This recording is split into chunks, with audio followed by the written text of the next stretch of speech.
October 1789. Imagine your children crying because there is no bread.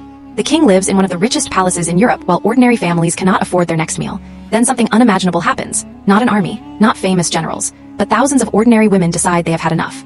Armed with kitchen knives, sticks, and even captured cannons, they begin walking toward the Palace of Versailles. By the end of the next day, the King of France would become their prisoner. This is the forgotten story of the Women's March on Versailles. France was collapsing. Years of war, huge government, debt, poor harvests, and rising bread prices had pushed ordinary people to the edge. Bread wasn't a luxury, it was survival. For many families, it made up most of their daily food. But now even bread had become impossible to buy.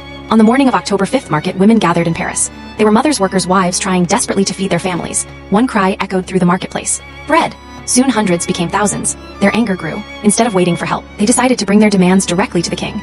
Nearly 7,000 people began marching the 20 kilometers to Versailles. Some carried knives, others held pikes.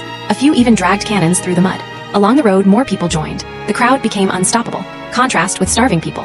Versailles looked like another world. Gold decorated the walls. Lavish feasts were still being held, while outside thousands were starving. When the crowd reached the palace, they demanded one thing: bread. During the night, chaos erupted. Protesters stormed the palace. Royal guards fought to protect the royal family. Some guards were killed, others were overwhelmed. The Queen, Marie Antoinette, narrowly escaped through hidden passages only moments before the crowd reached her room. By morning, King Louis XVI had no choice. He agreed to return to Paris. Thousands surrounded the royal carriage. Some carried loaves of bread. Others carried the heads of royal guards on pikes, a grim warning that the old order was collapsing. The king was no longer ruling France. The people were. Historians consider the Women's March one of the most important turning points of the French Revolution. It shattered the image of an untouchable monarchy. The king lost much of his independence. From that day forward, the revolution controlled the future of France. And it all began with women demanding bread for their families. We often remember kings, generals, and famous politicians. But sometimes history changes because ordinary people refuse to stay silent. The Women's March on Versailles reminds us that courage doesn't always wear a uniform.